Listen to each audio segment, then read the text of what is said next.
This little light of mine, I'm gonna let it shine. This little light of mine, I'm gonna let it shine.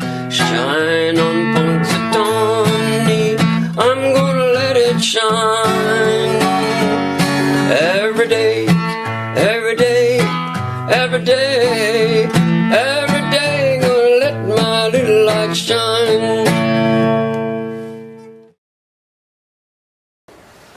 Well, good morning. When I was your age, everybody called me Georgie. Yeah. And I've written a book that has a lot of stories in it. And some of the stories are sad, some of the stories are funny, but all the stories are true. Every story is 100% true, and everybody in the book was a real person.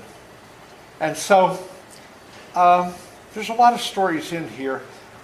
Does anybody want a particular story?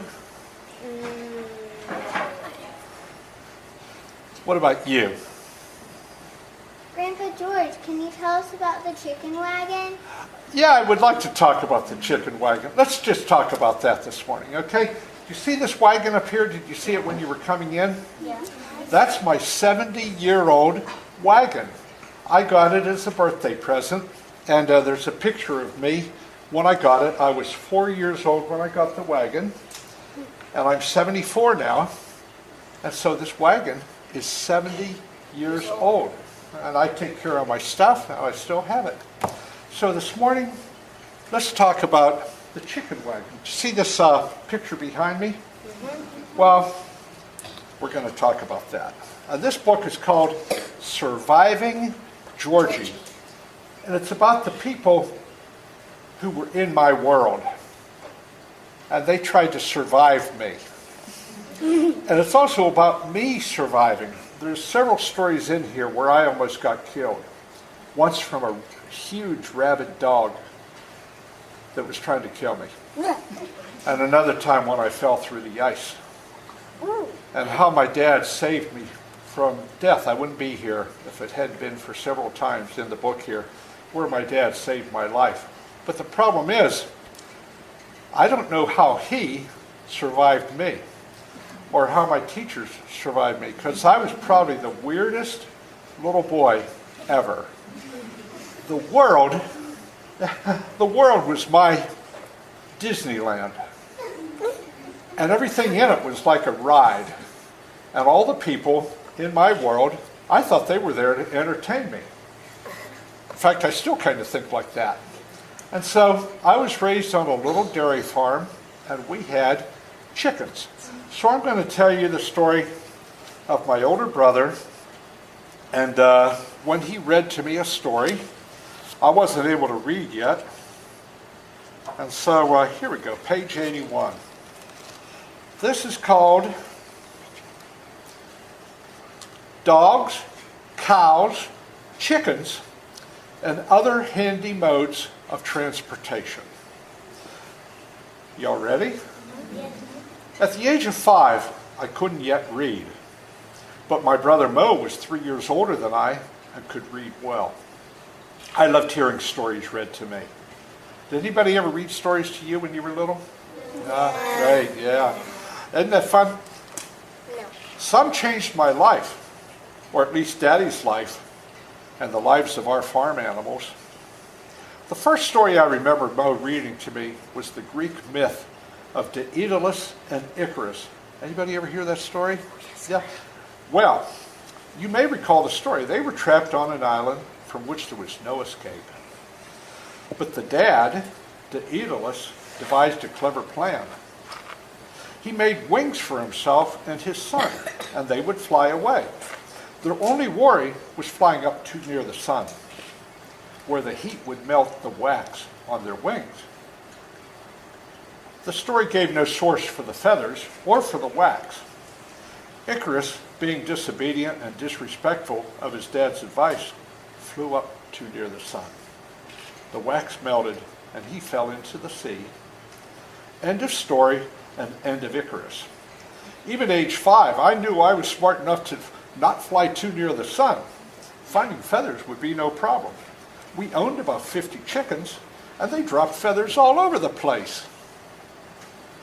I didn't know what wax was, but I figured with enough feathers, wings could be made. I was wrong. I tied a bunch of feathers together, flapped them like crazy, and I didn't get an inch off the ground. Are you surprised that I couldn't fly? Nah, it didn't work. Wait a second. Of course, Daedalus and Icarus had actual wings. I saw the picture in the book. Chickens have feathers, but chickens also have wings themselves. I went down to the tool shed and brought up a nice, sharp hatchet, and I planned on taking some chicken wings. Chickens didn't need them. They didn't fly around like pigeons. They just walked around wherever they went. Now, it's no easy task for a little boy to catch a chicken. They simply run too fast. You ever try to catch a chicken? Man, can they run, okay? I caught someone. Yeah. And sneaking up on one with my hatchet in my hand, well, that's nearly impossible. Chickens aren't that dumb. That's when I noticed the chickens were walking around picking up kernels of corn. If chickens were focused on corn, they may not notice me. I got some corn, and I made a little trail of corn kernels up to my feet. Corn kernel, next one, next one, next one, finally up to my foot. This was going to work. She was pecking her way up towards me. As she pecked for the last kernel of corn, I grabbed her. At that point, I figured a test run would be best. Would the chicken wings actually work? I hadn't seen chickens do much flying. I found a 30-foot length of baler twine. There's a lot more where that came from. It was all over the place. I tied it around her foot, and I carried her up to the highest window in our barn, about 50 feet high. You'll learn more about the barn later on. I held one end onto the twine and gave her a toss out the window. It worked. She flew about 30 feet out nicely, got to the end of a rope, swung back, swung down and hit the bottom of the barn. Thump. So I hoisted her back up, gave her a second toss. It worked again, but not as well as the first flight. The third and fourth flights were just drops.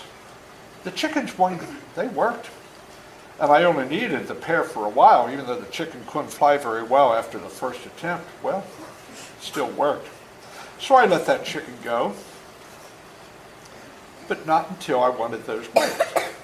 Now, this is going to sound violent and gory, but only because that was my plan. I held her down with one foot and stretched out a wing. Just as I raised the hatchet, I heard a familiar voice. Georgie! Let that chicken go! Where did he come from? Daddy was really mad at me this time. He snatched the hatchet from my hand and informed me that what I was about to do wouldn't work and it would cause the chicken a lot of distress. So I temporarily gave up the idea of flying. Tommy and the goat cart. The second story I remember Mo reading to me was The Goat Boy of Holland. The poor little Dutch boy couldn't work, but he had a goat. His dad would tie the goat to the little boy's cart, and the little boy could travel all over the village. By the way, there's me at age 4 with my wagon. Got it as a Christmas present. So, a goat can pull a wagon. Wow! Another great idea. Goats were useful modes of transportation. That's all the information I needed. I could walk just fine. But why walk if I could ride? Already had a little red wagon, which was good as a cart. All I needed was a goat. Our family is German, and Germans are pragmatists. That means we're practical about stuff. We ran a dairy farm, and goats were unnecessary to the farm operation. Daddy informed me there would be no goat, period. When Daddy made a decision, it was final. I was sitting on the porch steps deep in thought and a bit miffed at the poor response I got from my goat request. That's when Tommy walked by. Tommy was our long-legged Beagle hound and probably the best rabbit hound in the county. I guess we called him long-legged because his legs were longer than the short-legged Beagle kind. Tommy could find a rabbit and then chase it back to you. Sometimes the rabbit would run half a mile in the opposite direction. But Tommy could eventually bring it back, and you could have a rabbit. It struck me that Tommy was almost the size of a goat, and maybe just the size I needed to pull my wagon. Tommy was docile. That means he was tame, and he would do just about whatever needed to be done. That is, if it dealt with rabbits. But as a draft animal, Tommy was uncooperative. I found some baler twine, easy since it was all over the place, and I cut a piece for the job. I tied one end to the wagon and the other end to Tommy's leather collar. Then I sat back in the wagon, anticipating a fabulous ride. But Tommy just stood there, and I just sat there. Nothing was happening. That's where sticks come in handy. I found a nice long stick, sat back in the wagon, and whacked Tommy on the back. Nothing. He just stood there, and he turned around like he was asking, why? A 5-year-old isn't very good at whacking, and my efforts lacked the strength and resolve to get the job done. A few whacks later, Tommy just lay down in front of the wagon, and he didn't move. He simply didn't understand his new role in life. Maybe Tommy wasn't big enough. A bigger animal could pull me around. The heifer and the goat cart. Do you know what a heifer is? That's a young cow, isn't it? Yeah. Any farm kids in here? No. Well, I'm a farm kid. Oh, great. You know what a heifer is. Well, that's when I noticed some heifers milling around in the barnyard. They were just going around in the barnyard. If you study the old farm photo in the front of the book, by the way, there's a picture of my farm when I was born. It's in the front of the book.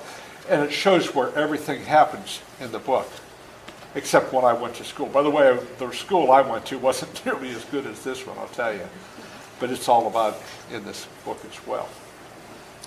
Well, there were some heifers milling around in the barnyard. If you study the old farm photo, you can see we had a nice cow path from the barnyard to the watering trough, about 50 yards away. That would be the test area for heifers. They certainly had the strength to pull me. I'd seen a lot of lassoing in cowboy movies. You ever see a cowboy throw a lasso and it goes over the neck of a horse or a cow and stops it? Maybe in a rodeo. It looked easy. You just threw a lasso around the cow's neck and you stopped it dead in its tracks. To get a heifer to pull me, I'd have to lasso it first. I found a longer piece of baler twine, more where that came from, and made a lasso. It wasn't much of a lasso because all I knew how to make was a slip knot, but it worked. I walked up to the heifer, threw the lasso over its head, and that took about 50 tries, and tied the other end of the rope to my wagon. It was working. It wasn't working. The heifer just stood there, same as Tommy did. It was just standing there. There I was sitting in my wagon. The heifer wasn't pulling. Maybe it needed some persuasion. I leaned out of my wagon and picked up a rock. The heifer was pointed in the right direction, the lane to the watering trough. This would be a really great ride. When animals are startled by something, let's say a rock hitting them in the rump, they don't behave as one might think.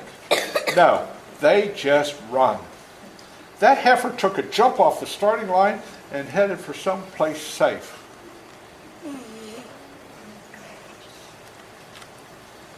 The heifer was running fast, and there was a lot of baler twine between her and my wagon. That's where an explanation of momentum and inertia comes in. I didn't understand Sir Isaac Newton's laws of physics at the time, but this law applied to me. When the slack was taken up, the wagon simply went out from under me. So she was running like crazy. All of a sudden, the slack gave out.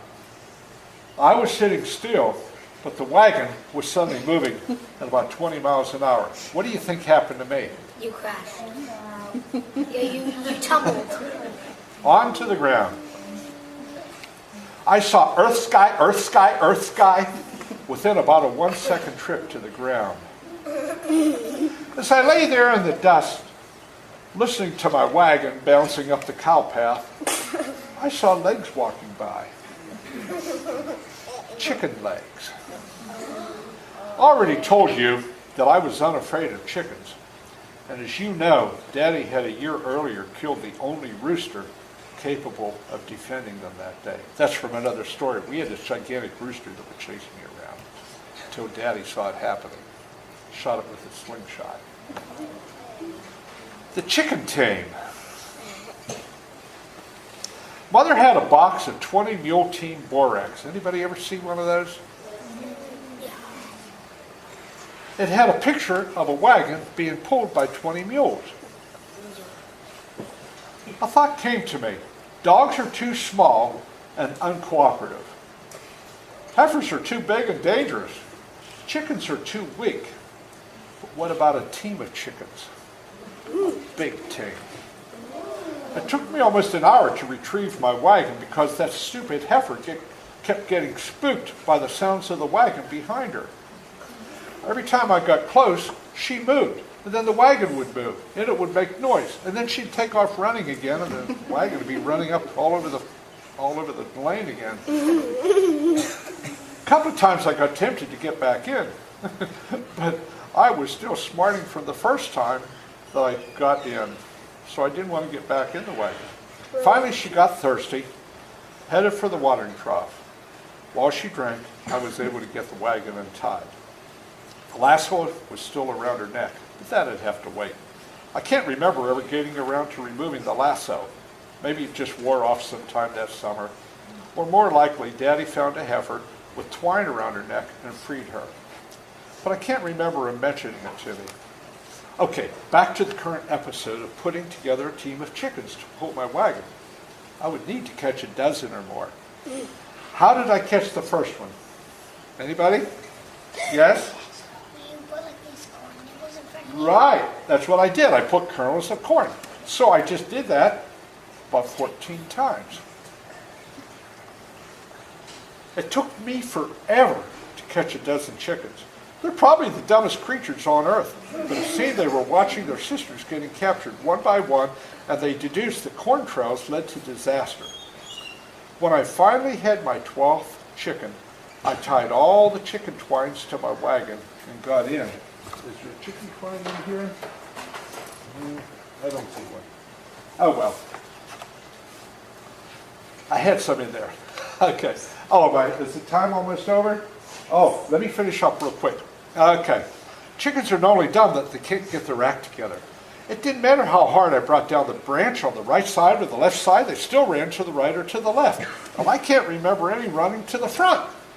Totally disorganized, and I wasn't moving an inch. Unfortunately, I didn't know how to make very good knots. The only knot I knew how to make was a slip knot, which didn't bode well for the chickens. As the chickens tried to escape, the twine got tighter around their necks until they were simply lying around on the ground, choking to death. By that time, the squawks and the commotion had awakened Daddy from his afternoon nap. He stepped out onto the porch, rubbing his eyes in disbelief. What the Sam Hill? Chickens! I sat there in the wagon, fascinated with the new drama at hand. Daddy had great big strong hands, but they weren't very good at pulling the twines off the chickens' necks. It was interesting watching him trying to get his fingers in between the twine and the necks, attempting to untie those little slip knots to keep his chickens from strangling to death. As I recall, we had chicken for Sunday's dinner. Daddy didn't look like he enjoyed it much, though. Thank you for listening to me today.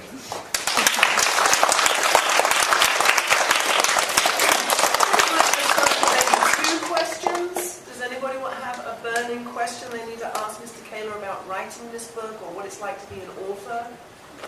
Okay, loud and clear, because I don't hear well.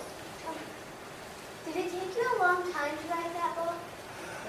It took me about a year to write the book because it covers my ages 5 to 12, back in 1949 to 1956. But it just, as I started remembering things, everything just came to me. But my daddy said he did not want me to publish until after he was in heaven.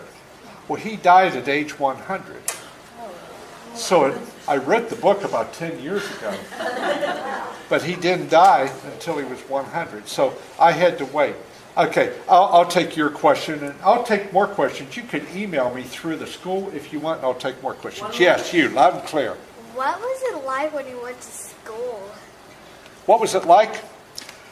You have to read the book. About a third of the book is about my school experiences with Miss Calhoun, the most unfortunate teacher in the history of teaching. She didn't know that when she entered my universe, just how awful it would be. I was not a mean kid.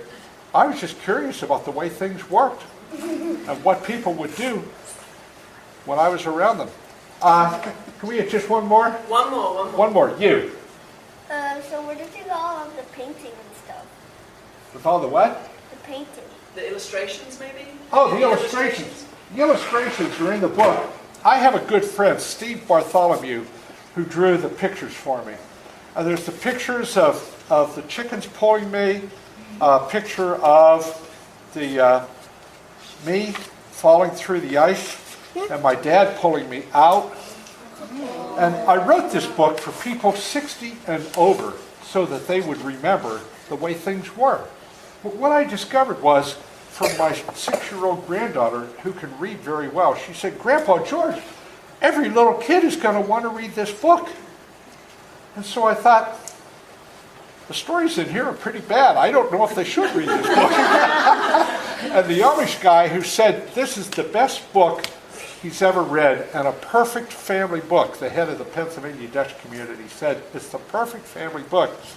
But he did not want his kids tying all his chickens to their wagon. And I said, well, just tell him not to do the stuff that little Georgie did, okay? Anyway, thank you. Every day, every day, every day.